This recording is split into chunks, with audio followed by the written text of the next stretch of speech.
Bonjour tout le monde, alors aujourd'hui je voulais vous présenter un coup de cœur énorme que j'ai eu. D'ailleurs il m'a fallu quelques temps pour faire cette chronique parce que j'avais besoin de digérer le texte, les mots, les émotions et vraiment j'avais hâte de vous en parler. Il s'agit d'un recueil de nouvelles de Louisa Carnes, La femme à la valise, qui est paru aux éditions La Contralée, donc texte traduit de l'espagnol par Michel Ortuno. Voilà, je vous montre la magnifique couverture. Alors c'est 11 nouvelles qui nous parlent de la guerre civile en Espagne, qui nous parlent du régime franquiste.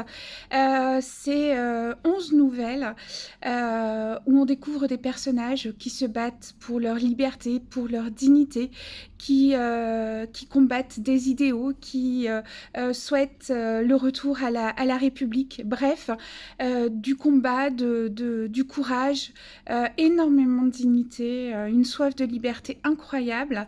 Ces 11 nouvelles sont toutes plus bouleversantes les unes que les autres. Elles sont touchantes, émouvantes, d'une force incroyable. On arrive à comprendre, à imaginer, si tant est que ça soit possible, la situation que traverse cette population qui lutte. On y découvre des femmes, beaucoup de femmes. C'est ce que j'aime chez l'autrice, c'est comment elle met en valeur les femmes qui sont peut-être pas directement concernées par les combats, mais qui sont malgré tout directement concernées par cette dictature et cette guerre, la souffrance que c'est pour ces femmes, mais également on découvre les combattants, les personnes âgées, les enfants, comment ils ont été meurtris, comment ils ont été touchés par cette guerre. C'est tout simplement mais magnifique. Et alors la langue, je ne sais pas comment elle fait pour nous transmettre autant d'émotions en si peu de phrases. Mais bref, je ne peux que vous recommander ce livre. D'une force incroyable et qui vous donnera un éclairage aussi sur cette période, enfin moi personnellement que je connaissais assez mal et voilà, et qui montre en fait comment un peuple, comment une population lutte pour ses droits et pour sa liberté.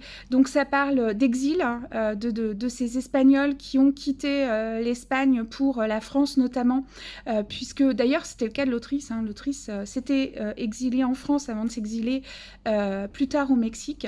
Donc ça parle d'exil, ça parle voilà, de mort, ça parle de tout ce que la guerre peut faire vivre à une population, mais de manière vraiment incroyable, dans l'émotion pure et dans une langue juste très fine, et très sincère. On sent voilà, une réalité, un témoignage profond de cette période. Donc voilà, je vous recommande vraiment ce recueil de nouvelles de Louisa Carnes, La femme à la valise, aux éditions de La Contralée et traduit par Michel Ortuno. Je vous remontre une dernière fois cette magnifique couverture qui, vous l'aurez compris, révèle aussi l'histoire que nous conte l'autrice.